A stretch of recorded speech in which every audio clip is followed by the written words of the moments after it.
Hoy quisiera compartir con ustedes algunos temas.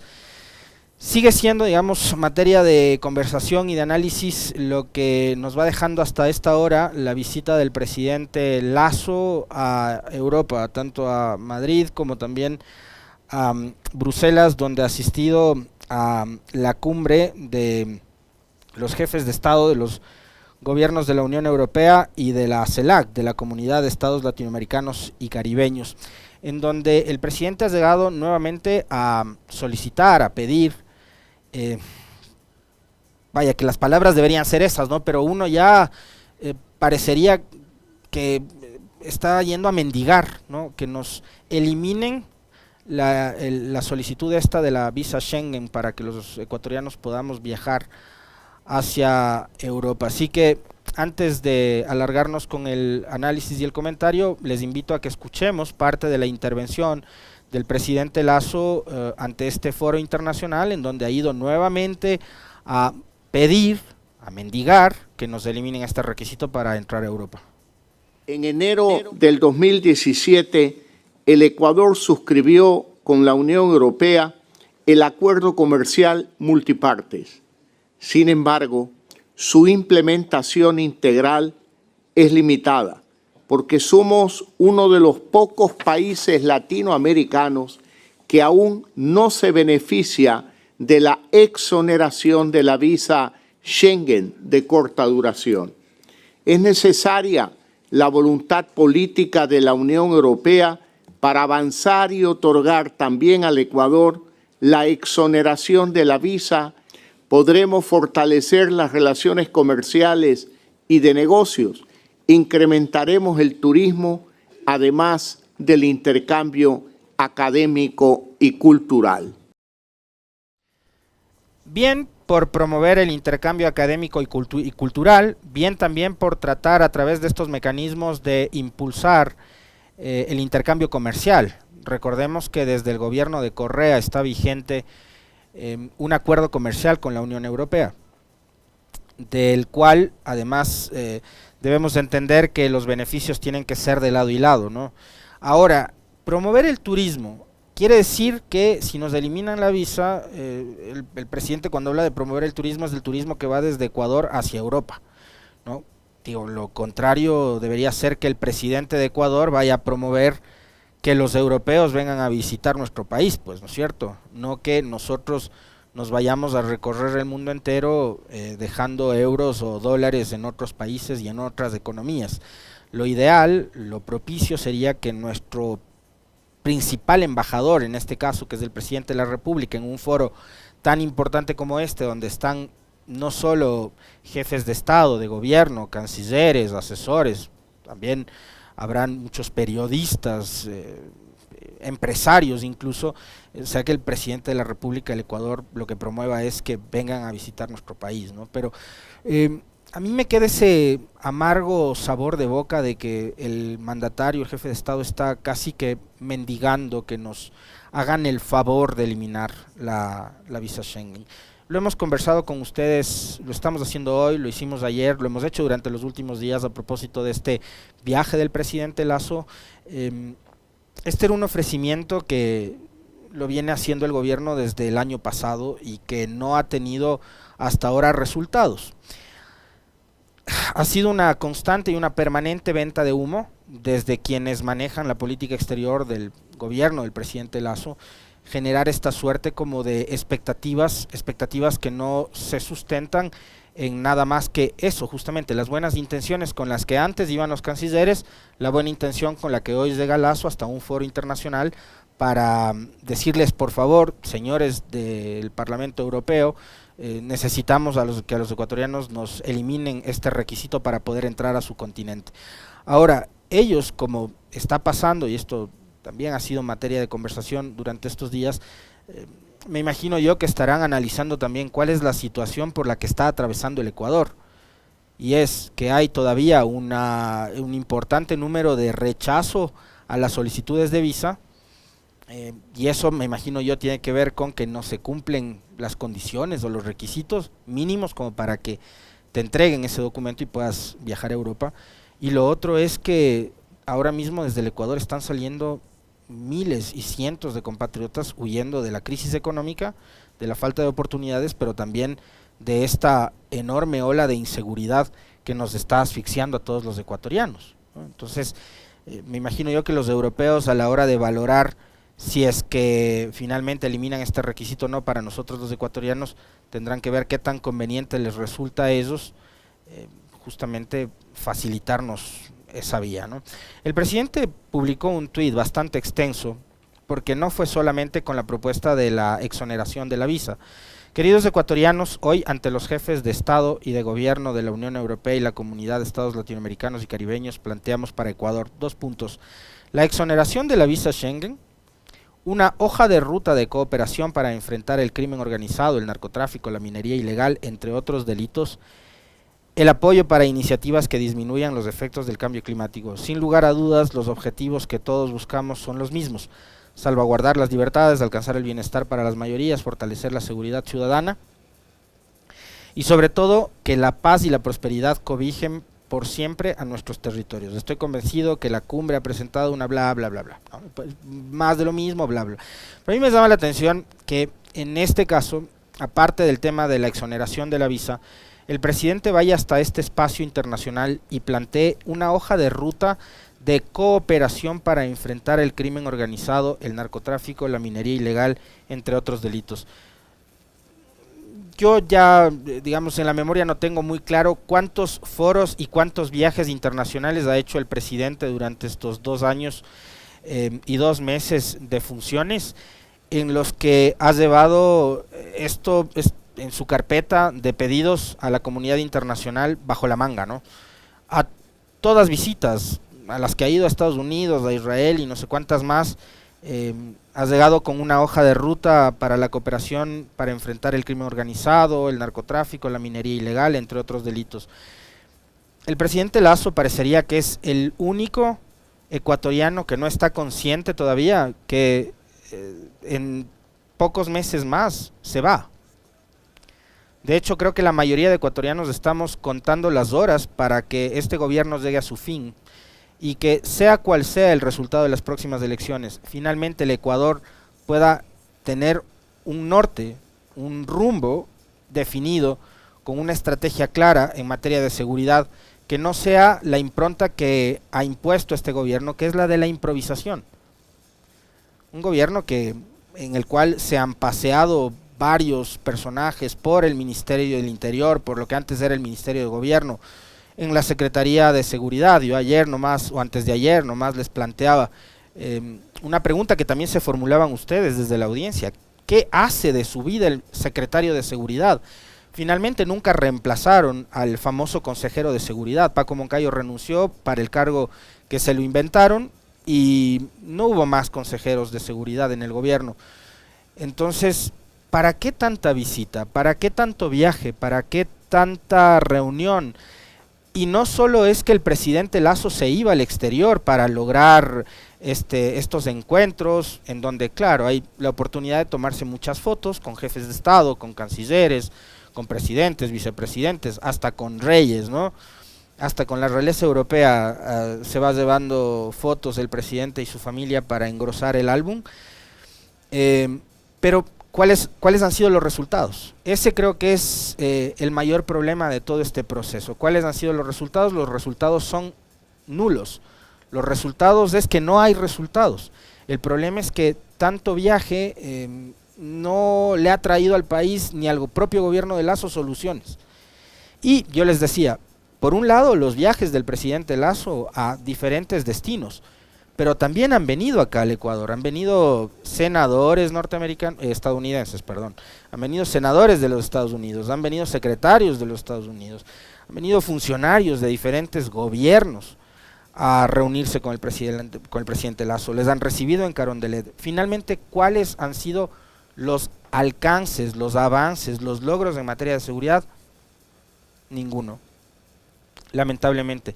Y la pregunta es, una hoja de ruta de cooperación, ¿para qué? Lo que le resta de gobierno al presidente Lasso. Estas buenas intenciones con las que pueda ahora mismo el jefe de Estado llegar hacia el exterior, me parece que más bien deberían quedar para el próximo gobierno, ¿no?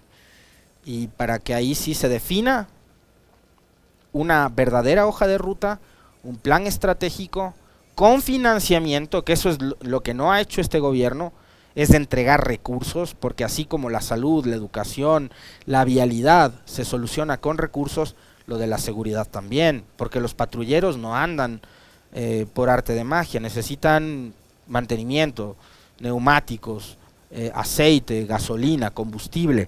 Los policías necesitan chalecos, necesitan municiones, necesitan armamento para enfrentar al crimen organizado, y nada de eso va a llegar por arte de magia o por las buenas intenciones que pueda tener el presidente cada vez que va a visitar a países en el extranjero, si es que no hay recursos. Y esos recursos, por un lado, están ahí guardados en cuentas en el exterior, y por otro lado siempre han sido esos recursos utilizados como parte de el discurso manipulador de este gobierno, de que 1.200 millones, 1.200 millones, 1.200 millones que no llegaron nunca. No llegaron nunca. Yo recuerdo muy claro cuando en abril del año pasado el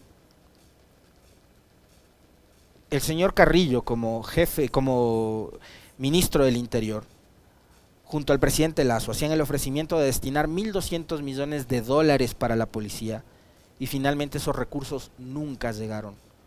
Y les endulzaron, por supuesto, a los policías, sí, con lo de la creación de la famosa universidad, de la policía y no sé qué, pero finalmente ni lo uno ni lo otro.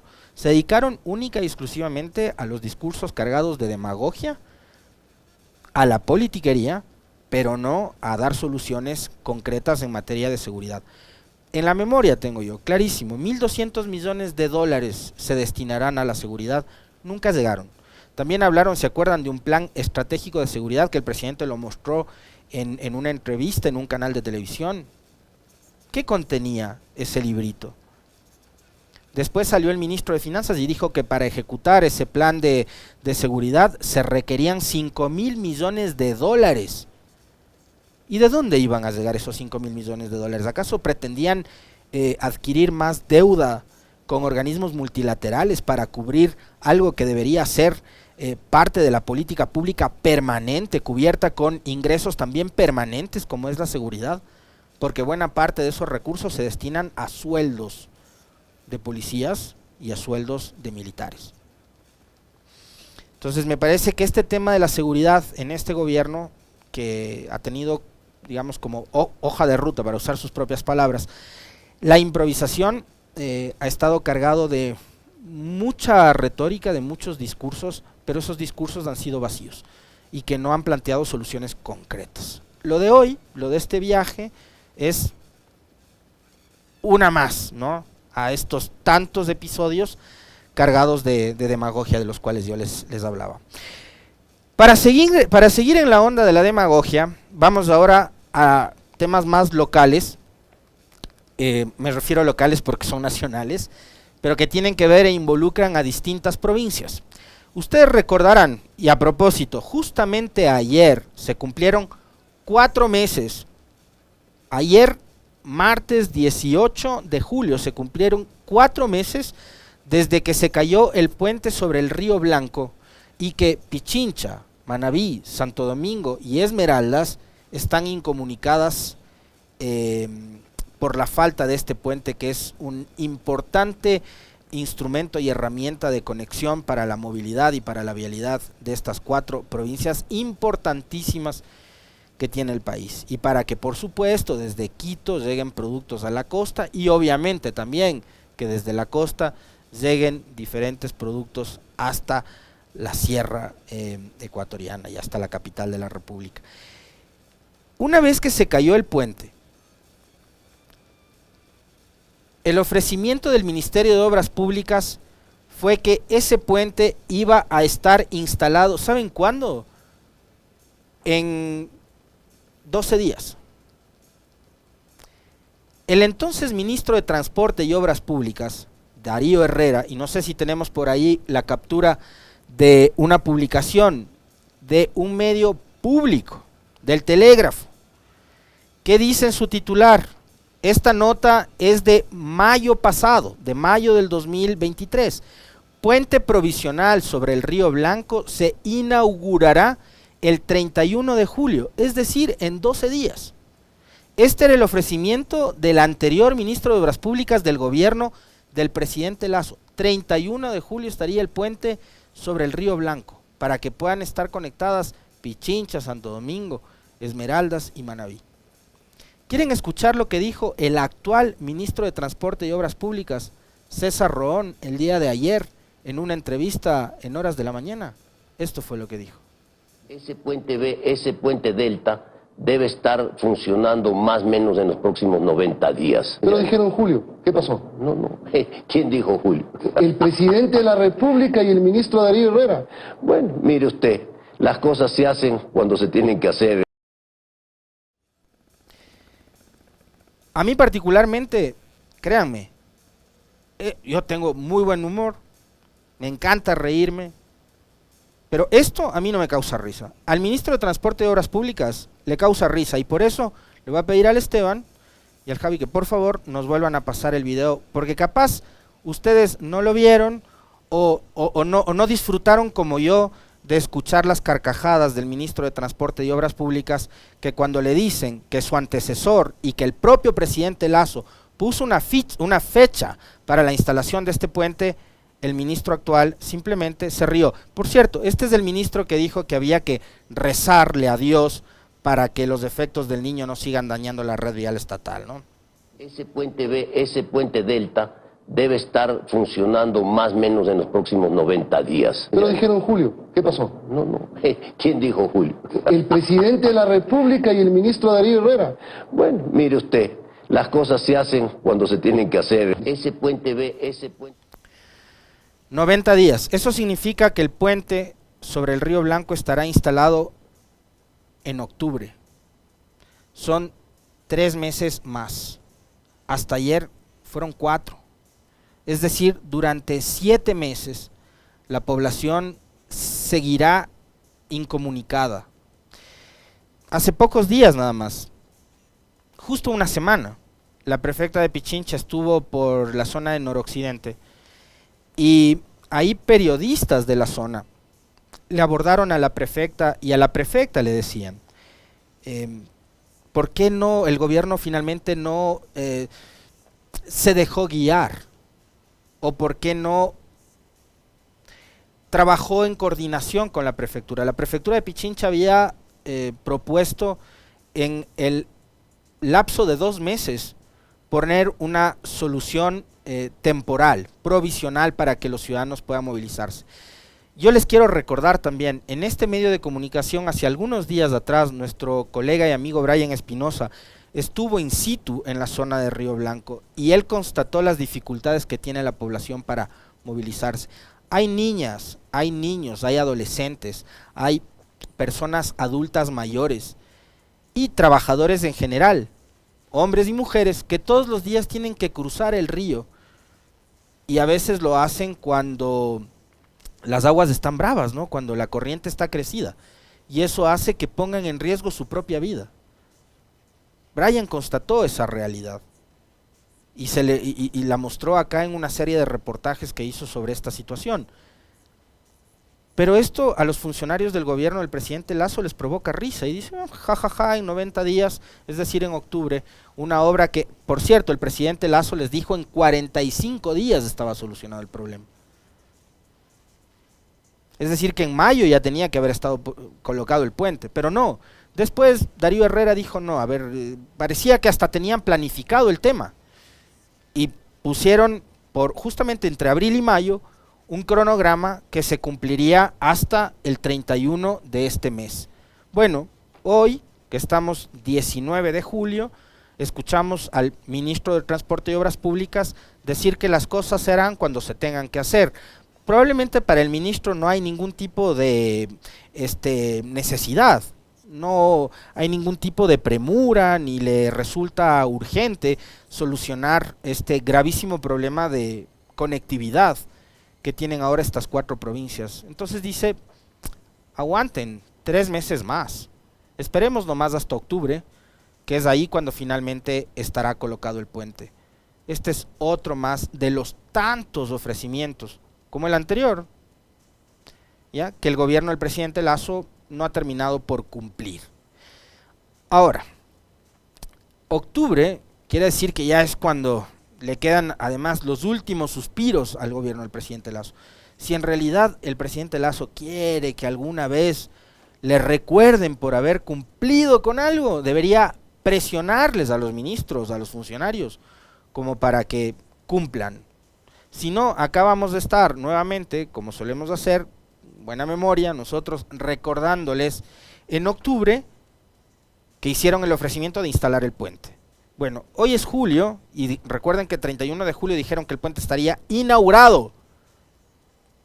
Vamos a esperar a octubre. Y en octubre veremos si es que instalan o no finalmente el dichoso puente sobre el Río Blanco que durante 4 meses ha esperado la población de estas 4 provincias para que finalmente se instale, se ponga y esté al servicio de los ciudadanos.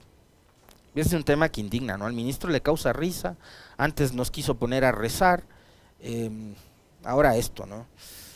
No sé, bueno, si para la mayoría de gente esto no es indignante, ya, ¿qué podemos hacer? Pero es como a lo que nos han acostumbrado en estos 2 años y más de gobierno, ¿no? Y finalmente, quiero comentar sobre algo que tiene que ver con espionaje. Y esto también es de locos, porque resulta que en el gobierno de Lenín Moreno, no únicamente que entregaron a la justicia del Reino Unido y probablemente hasta de los Estados Unidos, todavía no sabemos qué va a pasar, cuál es el destino y el futuro de Julian Assange, pero entregaron al fundador de Wikileaks, que estaba en condición de refugiado, de asilado, en la residencia de la Embajada de Ecuador en Londres. Lo sacaron, ustedes recordarán, una mañana de abril del 2019, lo sacaron a rastras, casi a patadas de la embajada y lo entregaron a la justicia del Reino Unido. El gobierno de Lenín Moreno fue el causante de eso. El mismo gobierno de Lenín Moreno, que había contratado a una empresa española para que supuestamente le dé seguridad a Julian Assange y a la embajada, esta empresa española habría espiado también a Rafael Correa, al expresidente, por órdenes, ¿saben de quién? De la Central de Inteligencia Americana, de la CIA. Esta nota ustedes la van a encontrar en Diario El País, pero el resumen en la página web de Radio Pichincha. Diario El País de España publica la noticia este 18 de julio. En la nota se asegura que el dueño de la compañía que controló a Julian Assange le pasó información a Lenín Moreno.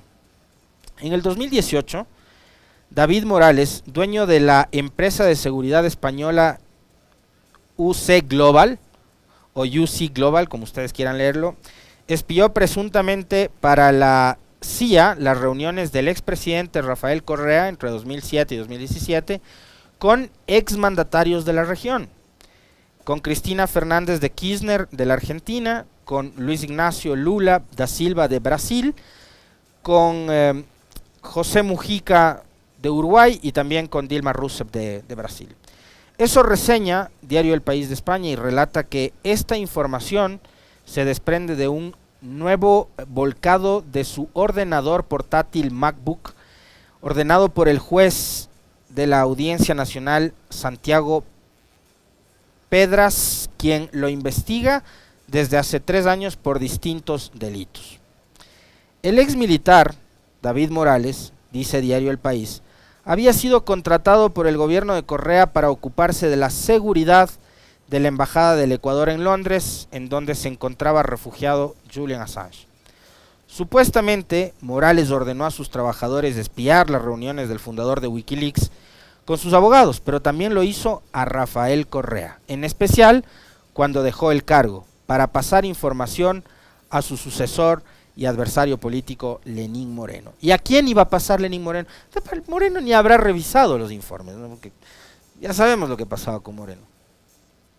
Le pesaba la vida a Lenín Moreno, menos iba a revisar los informes que le pasaba a un espía de las conversaciones que mantenía Correa, además con tremendo personaje. ¿Con qué personajes? ¿No? Con con Cristina Fernández, con Lula, con Dilma y con Mujica. Pero adicionalmente, a las dos hijas de Rafael Correa, a Sofía y Ann, les habría instalado en dos oportunidades troyanos, virus disfrazados de programas de la compañía Tradesegur en sus teléfonos móviles, dos iPhone 5 entregados por la empresa española en 2014 cuando su padre aún era presidente. Los troyanos permitían el control total en todos sus mensajes y conversaciones mientras las jóvenes cursaban sus estudios en Francia. Sus padres no sabían lo que ocurría. De acuerdo con el análisis del ordenador portátil de Morales, el nombre de la CIA aparece reflejado varias veces en un disco duro externo de la marca Western Digital. En esa unidad de almacenamiento archivaba los proyectos y operaciones en los que participaba su empresa, UC Global. Toda esa información se consiguió cuando fue apresado en el 2019. Según detalla Diario El País, el nuevo hallazgo de los peritos designados por la defensa de Assange es una carpeta bajo el nombre América del Norte, USA, CIA, Romeo, Brasil, Argentina, marzo 2018, Vanegas Chamorro Viaje. En ella se describen encuentros de Correa, al que apodaban Romeo, con varios expresidentes de la región. Y esta es la gente que comenta y que genera una serie de teorías e hipótesis con respecto de lo que hacía la inteligencia, entre comillas, en el Ecuador con los adversarios políticos.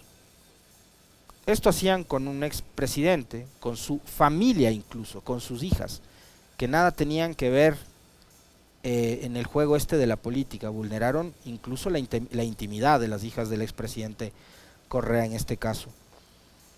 Pero la información iba a parar en manos de Lenín Moreno y este a su vez entregaba esta información a sus pares estadounidenses. En esa línea, la investigación judicial muestra que el dueño de UC Global ofrecía la información al mejor postor. Es decir, además, el tipo no es que trabajaba únicamente para Lenín Moreno, sino para el que le compre la información. Los nuevos hallazgos demuestran que también incluyó entre sus clientes al gobierno de Lenín Moreno, sucesor y adversario de Correa. Cuando Lenín Moreno terminó el contrato de seguridad de la Embajada de Ecuador en Londres, donde residía Assange, Morales se sintió traicionado y confesó a la gerente de UC Global en Ecuador que había estado entregando la información privada de Correa a su enemigo político. El que va a ir a hablar con el presidente soy yo, me he jugado el puesto por ellos, me han filtrado hasta las cosas que les he pasado de Correa. ¿Qué se creen que estoy jugando? Señalan correos intervenidos por dicha investigación. La nota del País indica que en su computadora se halló una carpeta Dropbox llamada Presidencia, documentos para entregar a Presidencia, supuestamente la de Ecuador. Por esto, Rafael Correa ha presentado una querella contra Morales que ha sido admitida a trámite en la Audiencia Nacional. Bien, caso de espionaje. Y lo que está demostrado que Lenín Moreno no únicamente traicionó a Correa, no únicamente entregó a Julian Assange, que es un símbolo por la libertad de expresión, debería ser así, para gran parte de los periodistas del mundo, excepto los de acá, por supuesto.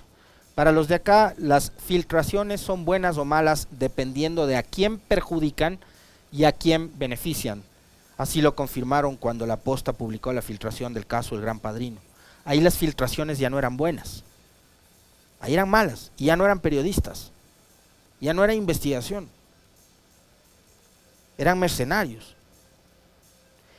Pero además de eso, Moreno termina siendo un vendepatria, porque vendió información del expresidente, de su familia, a gobiernos extranjeros, a la CIA.